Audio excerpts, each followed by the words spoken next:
Zeus calls the gods to council and tells them that they may now aid whatever side they wish. The strict decree to not intervene is over. And why does Zeus do this? He states, I fear Achilles will raise the walls of Troy against the will of fate. As such, Hera, Athena, Poseidon, and Hermes go to the Achaeans. And Ares, Apollo, Artemis, Leto, and Xanthus, and Aphrodite go to the Trojans. The gods clash in an apocalyptic war. Achilles searches for Hector, but Apollo convinces Aeneas to duel Achilles. Poseidon convinces the gods of a truce, and the immortals line the battlefield to watch the mortals wage war. After some taunting, Achilles and Aeneas meet on the battlefield. Aeneas' spear fails to penetrate the great shield of Achilles, and the ashen spear of Achilles penetrates Aeneas' shield, but fails to hit him. Aeneas lifts a giant boulder, and we are given a future glimpse of fate. Aeneas will hit Achilles, but Achilles will counter and slay Aeneas. Oddly, it's Poseidon, not Apollo, who takes pity on Aeneas, for Poseidon tells the gods Aeneas is destined to survive. Hera refuses to pity a Trojan, so Poseidon saves Aeneas and tells him to stay away from Achilles because no other Achaean can bring you down in war. Unlike with Aeneas, Apollo advises Hector to not engage Achilles. Achilles slaughters several Trojans, including Polydorus, the brother of Hector. Hector, unable to bear watching Achilles slaughter his countrymen, engages Achilles against Apollo's command and throws his spear at him. Athena makes Hector's spear blow right back to him and land at his feet. And Apollo whisks Hector away before Achilles can kill him. More and more Trojans fall to Achilles until the young Trojan Truce falls at Achilles' knees, clutching him and begs for mercy. Achilles slits open his liver and watches his dark blood spill out. The book ends with Achilles raging like an inhuman fire, like a frenzied god.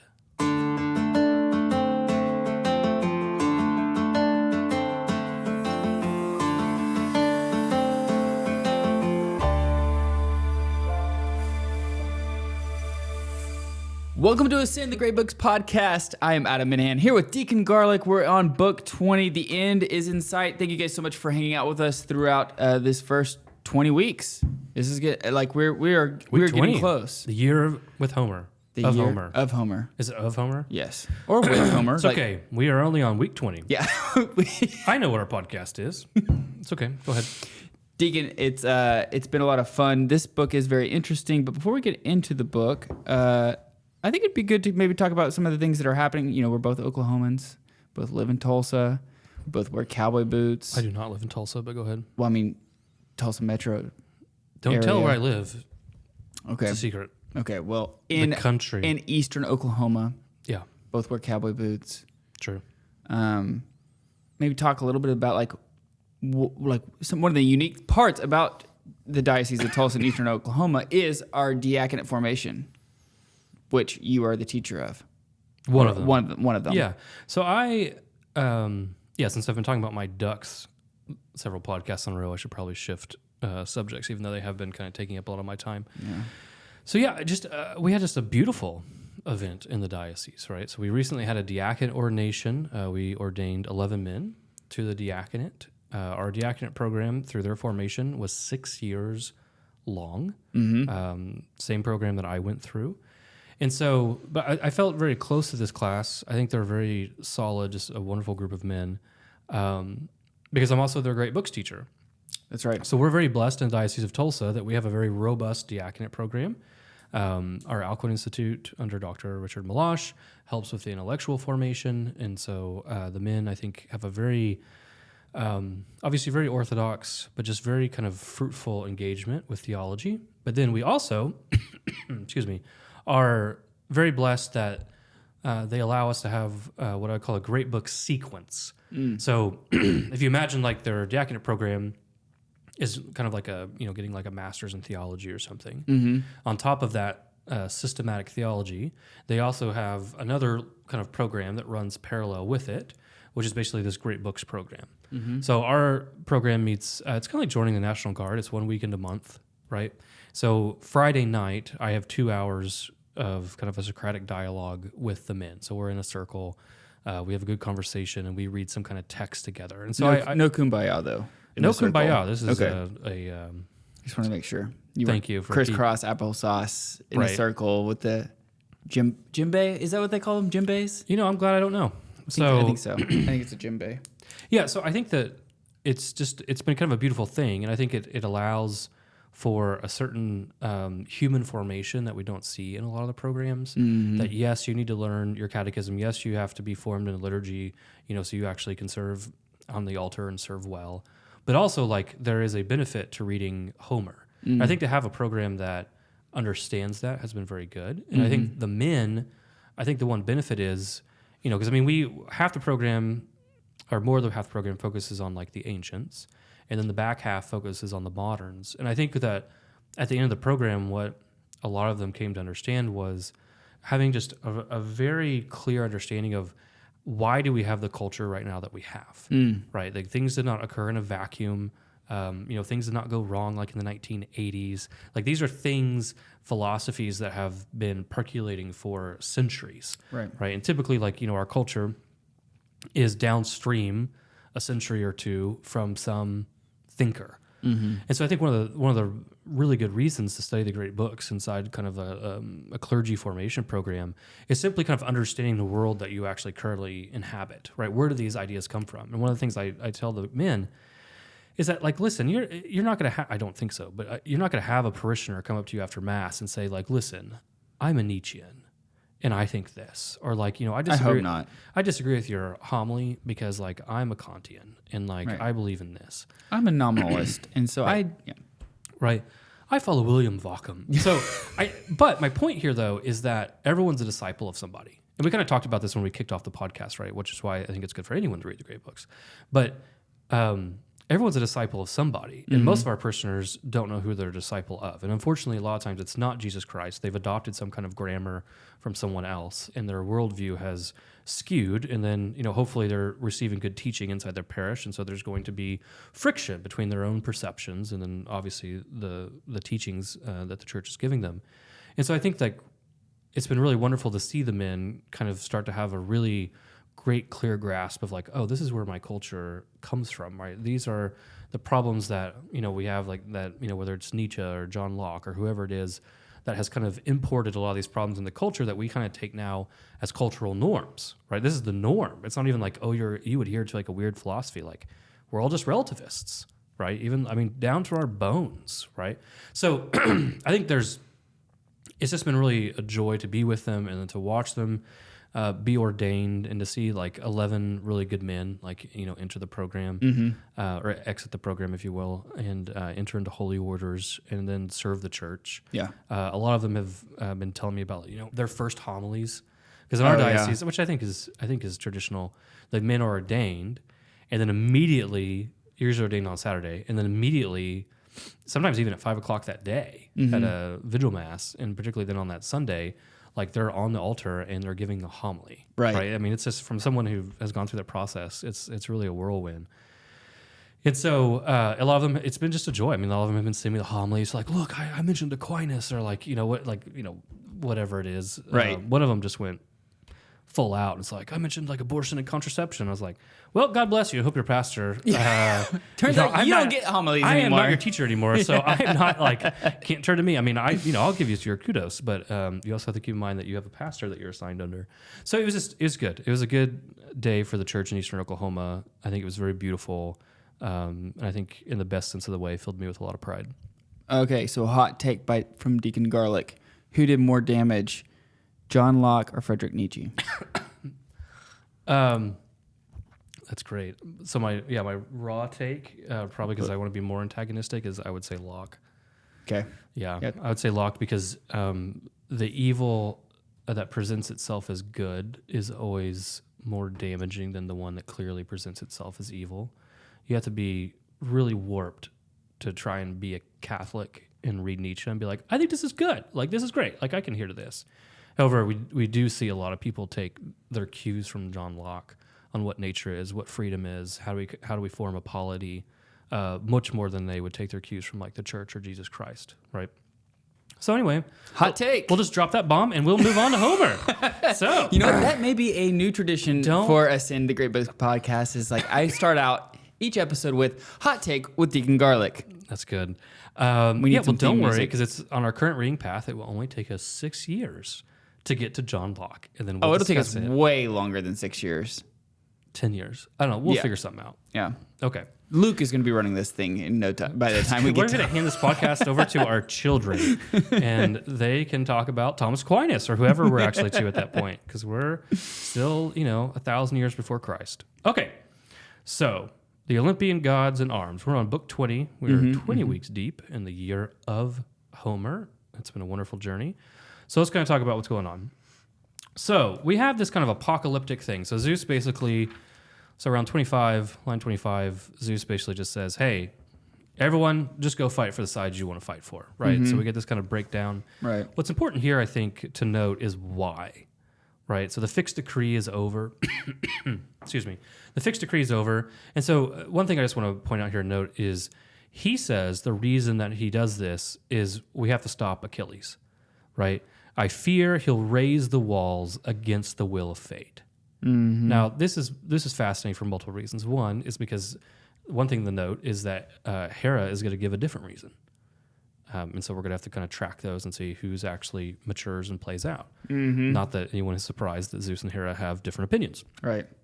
But the other one is like, to what degree does fate, the will of fate, have to be shepherded? Right. Like, to what degree, like, does that mean the will of fate? This is something we've talked about our own little Sunday small group is like, well, because I think a lot of us lean towards fate being something distinct from Zeus, right? Zeus very clearly has a large determining factor on what it is according to fate, right? Because he has his own nod, his assent that he can't give up, right? So, I mean, there's lots of things there that he does control. But if you're going to argue that like there is some type of fate that's over and above him, right? Then there is this kind of question of like, well, to what degree does that actually have to be cared for or nurtured? And what happens if you go against it? We have seen, I think, if I recall correctly, I think we have seen a few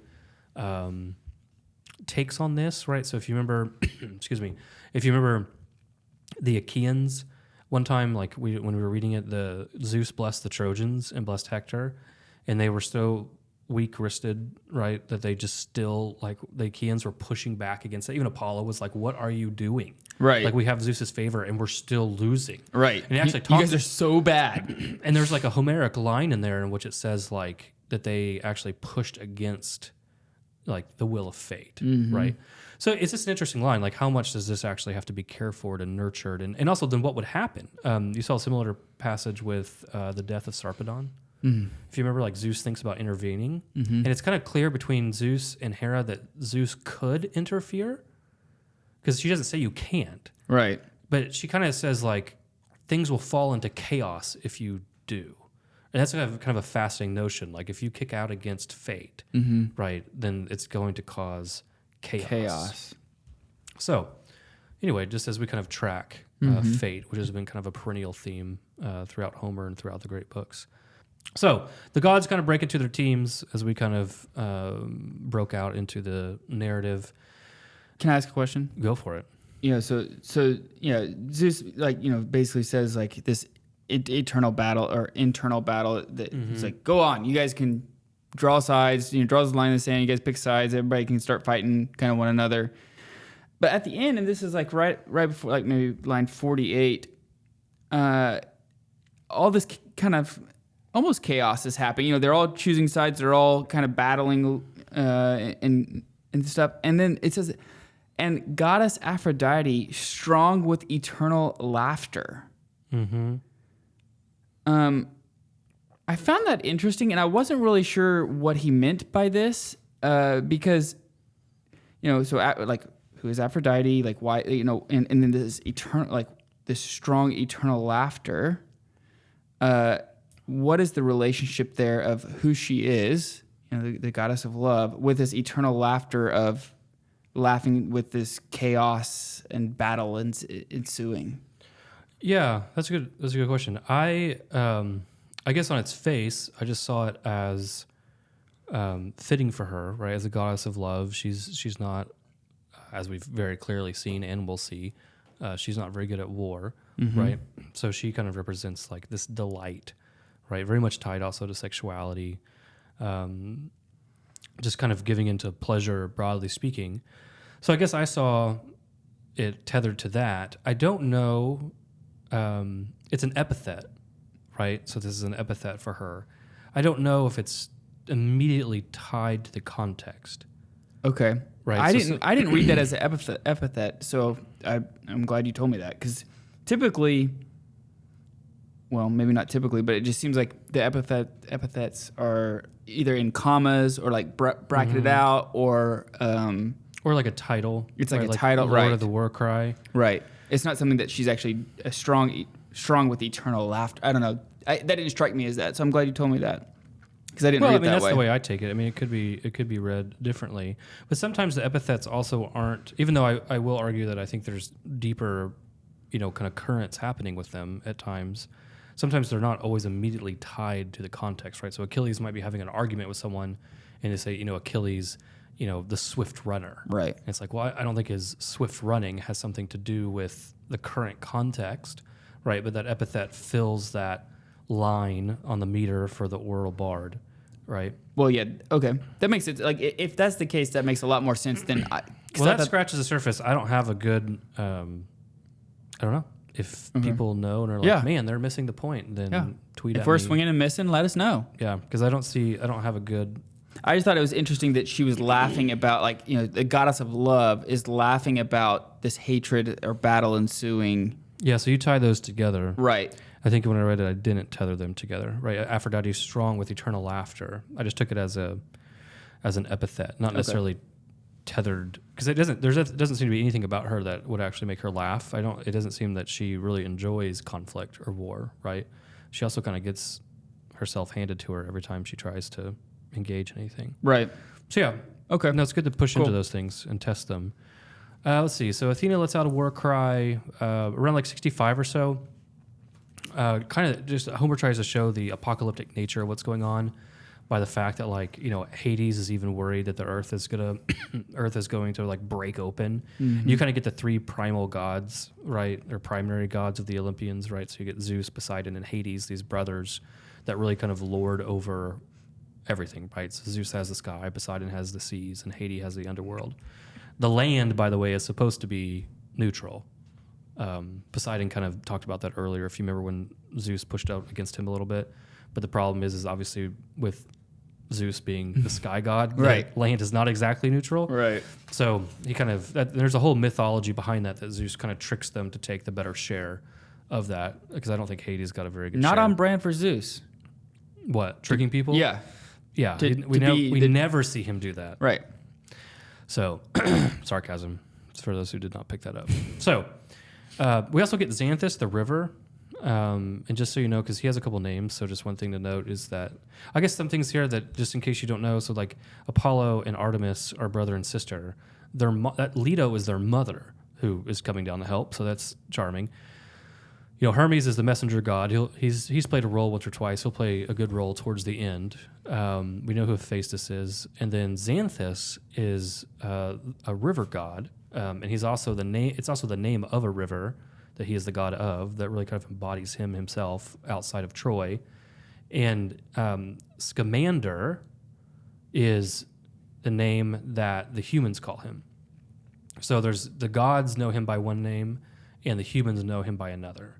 I don't think Scamander is a pejorative. Like, okay. I don't think, I could be wrong on that, but I didn't take it as, it's just that he's known by the gods by one name and by the humans by the other. Right, I don't think like Scamander is like a, some kind of derogatory name for him, if that makes sense. Okay. So, what do we see here? Okay, Aeneas. Yeah, Aeneas gets brought back Aeneas, in. I think, is the main takeaway of the book. So if you're like, book 20, what do I need to know? What did I miss, etc.? I think we need to talk about Aeneas. So there's two things here. One is a lot of history about him. Yes, one is Aeneas' duel with Achilles. I think we could probably just clarify it doesn't work out well.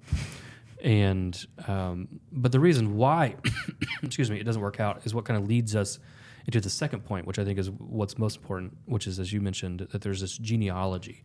So we kind of see this thing that we've kind of made fun of, but it's very, at this point in book 20, it's somewhat endearing, is we're going to get two guys step out, and there's going to be this genealogy that's given, right? Here's who I am, and blah, blah, blah, blah, blah, etc. The first time you read this, were you nervous? Like, I know we all know, like, Virgil and the Aeneid, so we know Aeneas lives, right?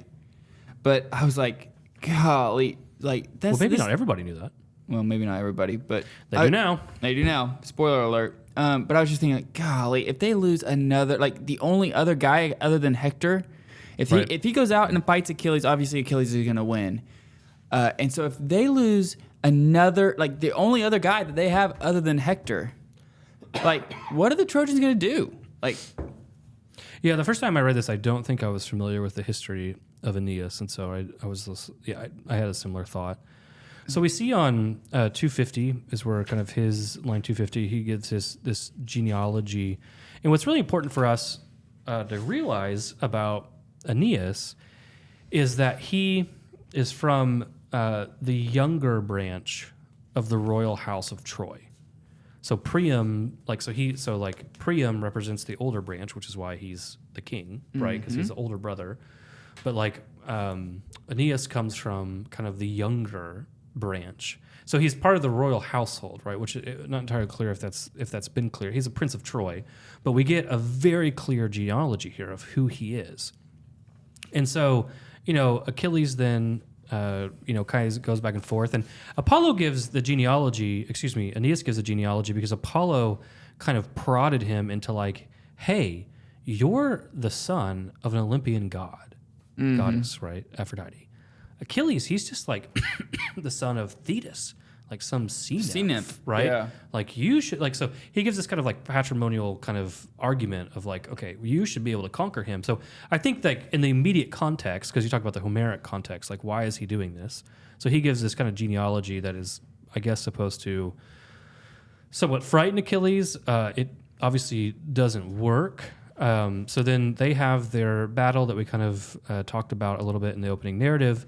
And then we get this really fascinating thing that Poseidon starts to feel pity. No, Poseidon is on the Achaean side, but Poseidon starts to feel pity for Aeneas. Apollo, by the way, is nowhere to be found.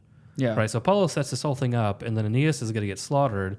We get a really interesting rhetorical device, which is we see the future. Right. So Aeneas lifts up a boulder, and then we get this kind of little flash forward that, by the way, if he throws this, he'll hit Achilles, but Achilles' counter with his sword will slaughter him, right? So it's this really interesting kind of fast forward on this is... Where is this? This is it's around 330.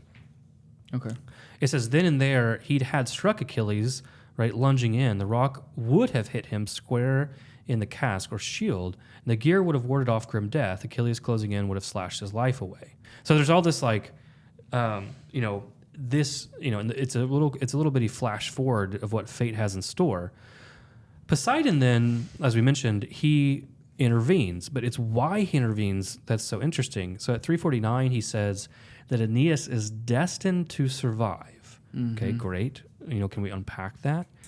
And then he says, this is 355 or so, he says, now he has come to hate the generation of Priam, and now Aeneas will rule the men of Troy in power, his sons' sons, and the sons born in future years. Now, what does this mean? I mean, this is actually a really confusing line, because That he would rule Troy? yeah. Now, granted, if it just said he might rule Troy, you'd be like, well, I guess Priam gets killed, everyone gets killed, and Aeneas rules it for a day. Right? Or Right. How does this happen? Right? Because Right. Troy, we all know, I mean, it's not giving away. We've seen this prophesied 400 times by now. Troy is fated to fall. Right. Troy will fall. So what is this that Aeneas is going to rule the men of Troy in power? And then, obviously, you can't qualify it in some kind of short, gimmicky way because his sons' sons and the sons born in future years, right? I mean, this is a multiple generational thing. Yeah. So, kind of turning to our guide, because I just found this kind of, fascinating.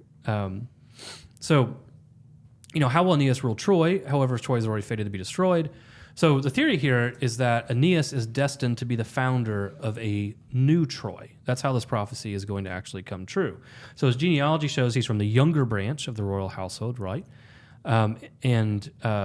Fagel's notes that Aeneas is to be the only survivor of the royal house of Troy. And here his lineage is established. So now we're getting into the post-Iliad mythology, and one of the reasons that his genealogy in this section is so important, right? Even outside of a Homeric intent.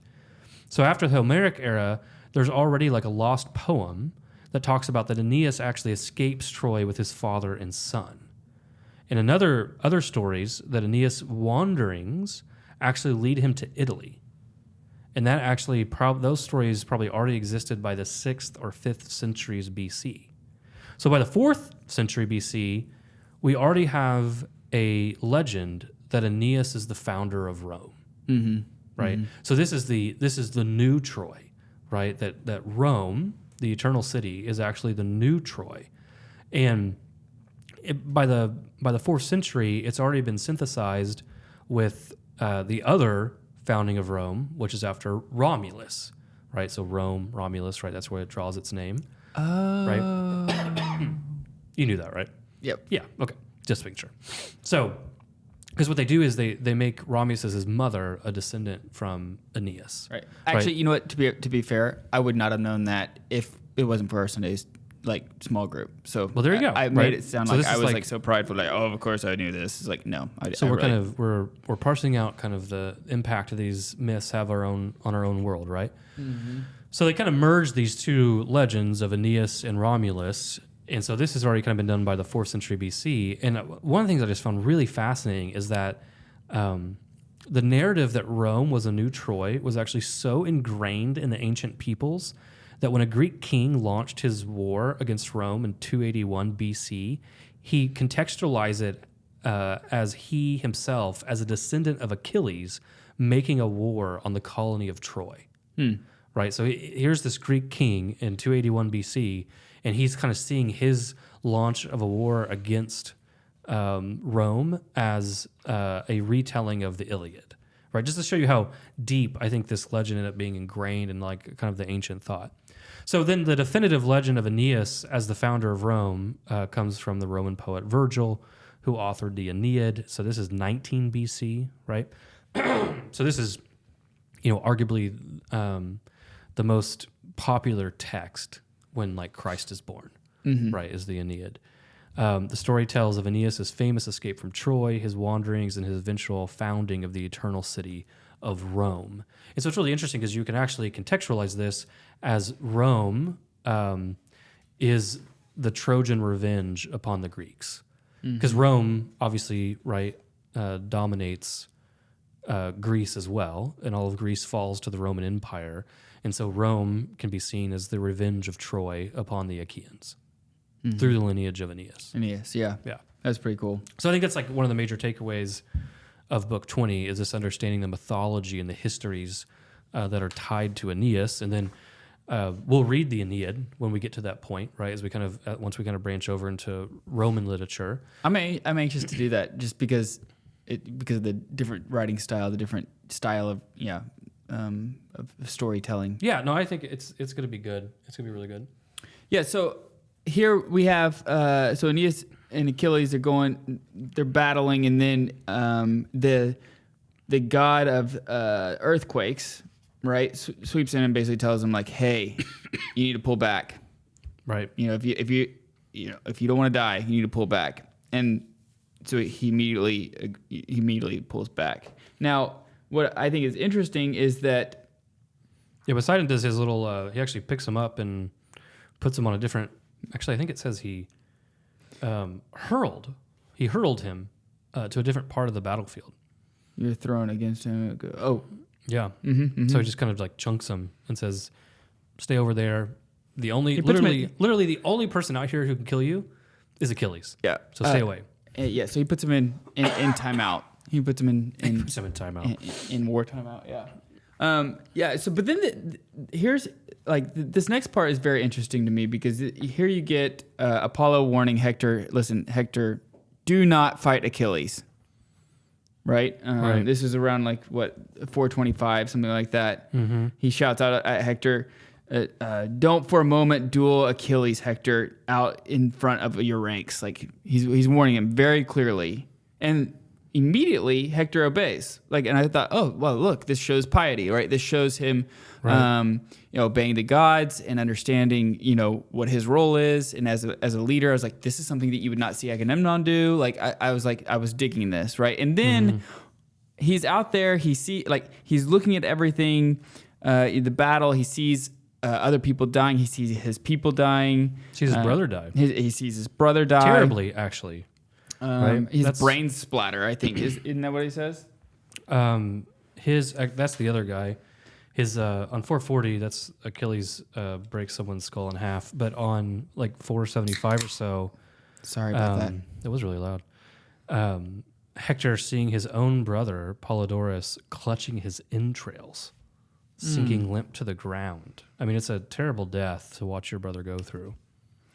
But I had this like. This is something I think Homer does a really good job of is like, as the reader, you're just so attached. You can see the humanity of Hector, and like you put yourself in Hector's position, right? And you see like the gods tell you like, do not do this, and you're like, okay, I will obey. And then like you're thinking you're doing the right thing, and then as you're thinking you're doing the right thing, you see your brother and all your kinsmen and all the guys that you're supposed to be leading sitting there just being slaughtered, like gruesomely slaughtered.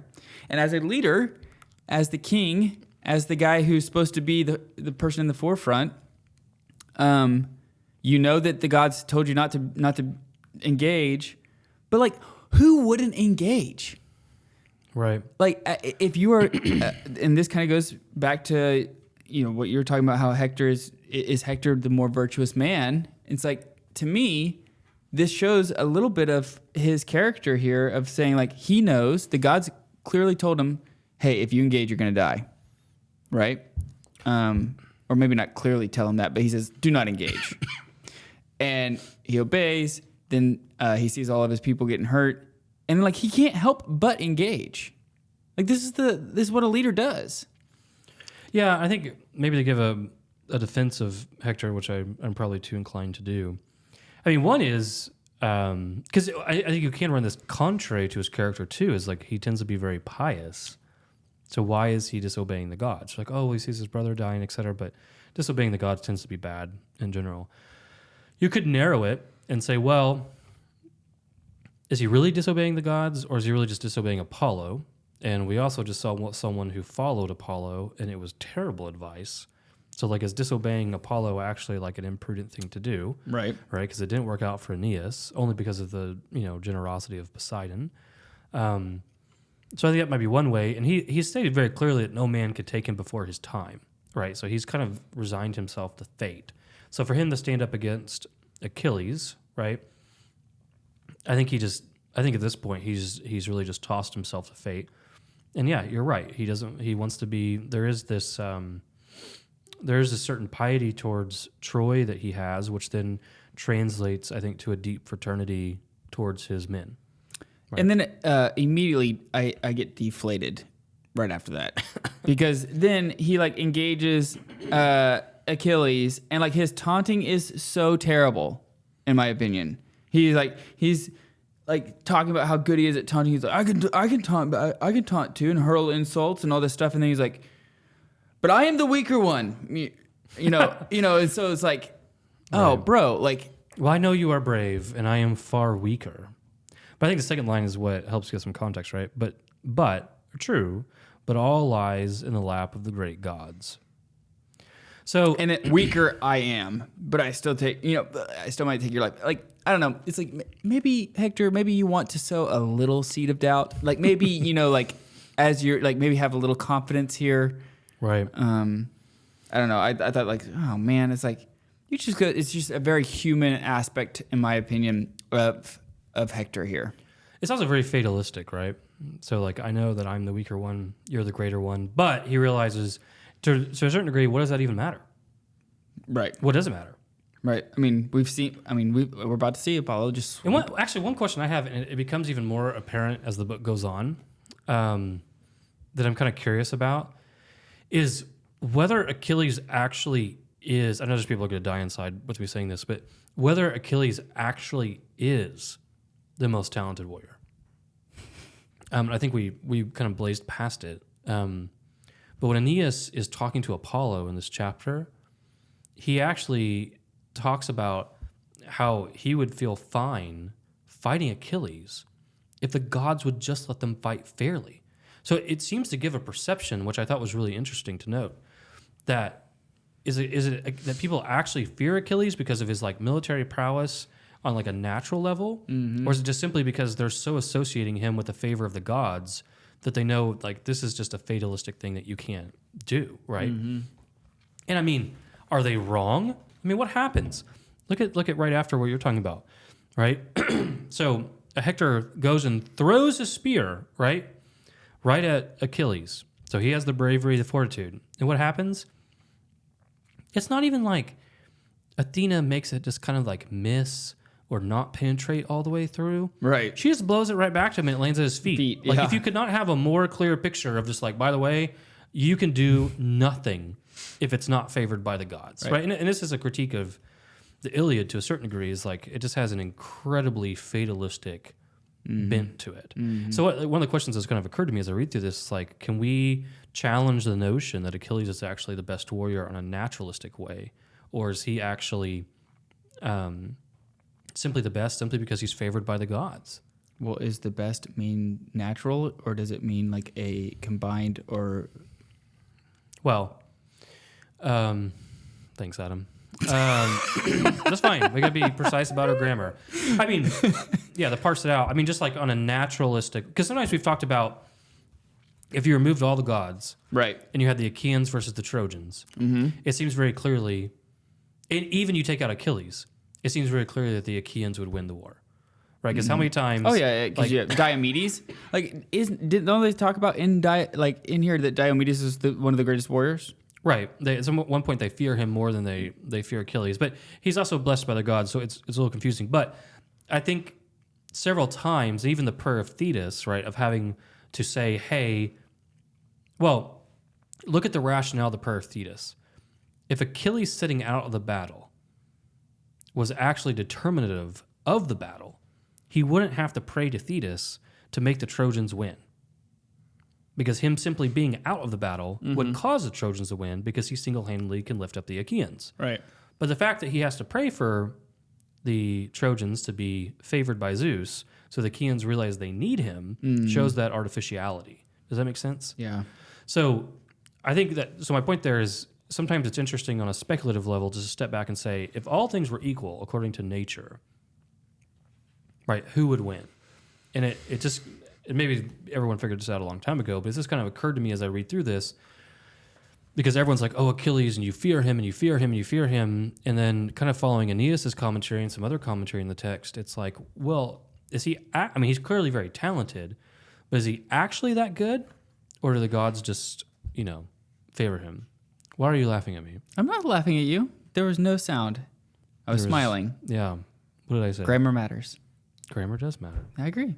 I agree with you. So, I think it's an interesting. I think that is an interesting take. Yeah. I'm not hook, line, and sinker on that take, because I know that here in just a little bit, Achilles is just going to go, just decimate people. Correct. His body count is going to be very high. So So the spear falls back at his feet. Apollo comes in, even though he disobeyed Apollo. Apollo comes in and saves him. Of course. We get the 3-4 pattern again, right? 3 times Achilles tries to charge him, but on the 4th, something like superhuman, Apollo cries out to him, etc. And then, the book kind of ends with, I think, showing us a little bit of the character of Achilles and kind of leaning more into this interpretation of this deification of him, right? So truce, this Trojan, this is the man that we talked about in our narrative, that falls this is around 530, a little bit before that, right? He falls at his knees, at Achilles' knees, hugging them, clutching him, promising, or begging basically to be saved. Homer has kind of some cruel lines here, right? The young fool, he'd no idea, thinking Achilles could be swayed. Here was a man not sweet at heart, not kind. No, he was raging wild, as Tros grasped his knees, desperate, begging.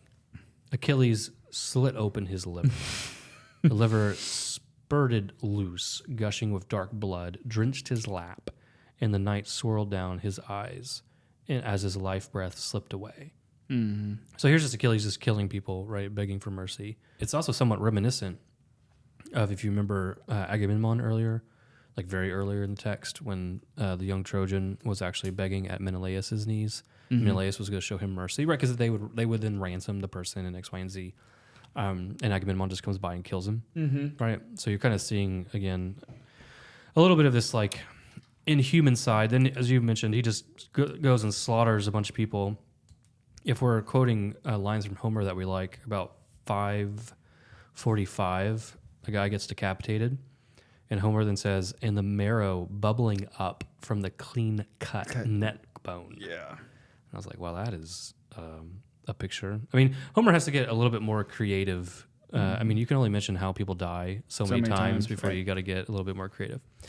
And then the text ends, right, with Achilles now like an inhuman fire, a chaos of fire, like a frenzied god, which the word god there is daemon, like a spirit, right, a divine spirit. And it kind of lends to this narrative that his rage, guy still hasn't eaten anything, right? He was fed by ambrosia, and he's just on this path of deification. And nectar. Yes. And he's on this path of deification, right?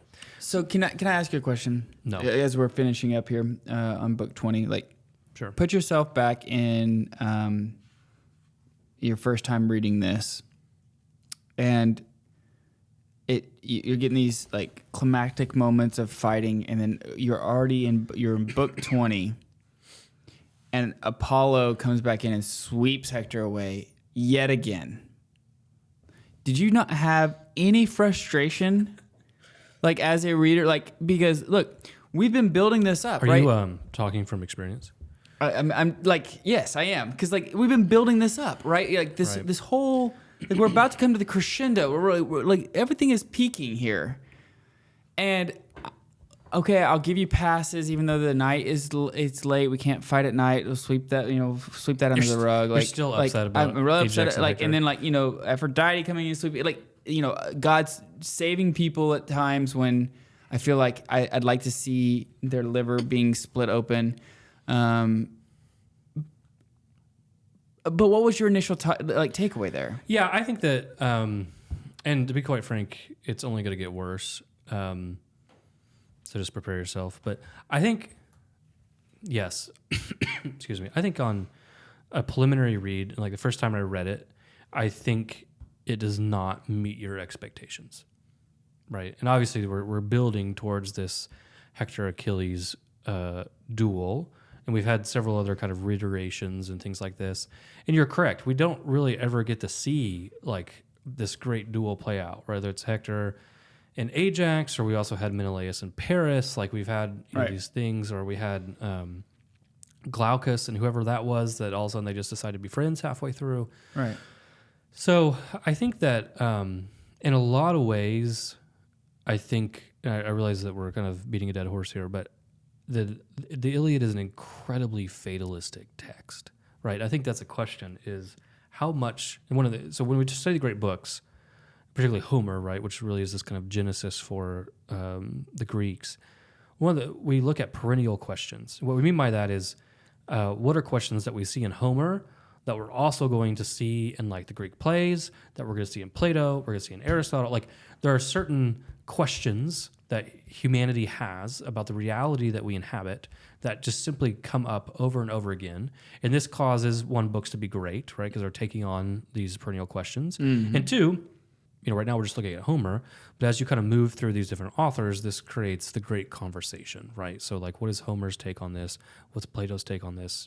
Things of this nature. So I think right now, one of the things that that Homer brings up with this fatalism is really a question of human agency. What is our free will? What's the impact of our choice? What does that really mean? And it's something really to note here. It can be really frustrating as you kind of read through the text at times because you kind of just want to see these two guys just like actually have like some kind of duel, right? And also look like just, can the gods actually sit this one out? Like, can we not have the spear fall down? Can we not have it blow back to us? Right. Can we just watch them actually like battle it out? In a certain way, the answer is no. And it will be no throughout the whole rest of the text because that's not where the agency comes from. The actual agency to affect change comes from the gods. And this question is one, in a certain way, is going to be immediately challenged. So if you find this somewhat taxing, right, then I think you can look forward to the Odyssey. Because what's interesting is, and we'll take the traditional route that Homer's also the author, right, of the Odyssey. Mm-hmm. But the Odyssey was written a little later. I think I agree with a lot of, the observations that it's a more mature text. And just kind of, even how it's written, it's more complex. But one of the things is that it is much more robust on the human agency. That the Odyssey being about Odysseus, right? His choices seem to actually have an impact in his life and on the world around him. And consequences. Yeah. Not just for him, but for his family, for his men, right? Because Hector's choices don't actually have consequences because he's able to get bailed out by the gods. Well, even right now, you could say, what's happening right now? Well, one of the things that's happening, and it will become Homer will, but Hector will also make it explicit, is that, remember, who is it? Polydamas, right, advised Hector to go back to the walls, right? Once they saw, Achilles had this moment of going up and his hair on fire and whatever, and which would be it was an interesting moment. I actually looked it up. I was like, has anyone tried to paint this in classical art? Because I can't even picture this in my head. But the answer was no. So anyway, this is probably his fatal decision in the Iliad, right? That he did not go back to Troy when he realized Achilles was re-engaged, not hide behind the walls and let's find out what's happening. You could argue, be pro Hector and say they're running out of supplies, things are dwindling, they've got to make a stand. That's fine. But I think even from Hector's standpoint, as we'll see later in the text, he realizes this was his fatal mistake, was not listening to Polydamas and he takes that on. He said, this is my fault.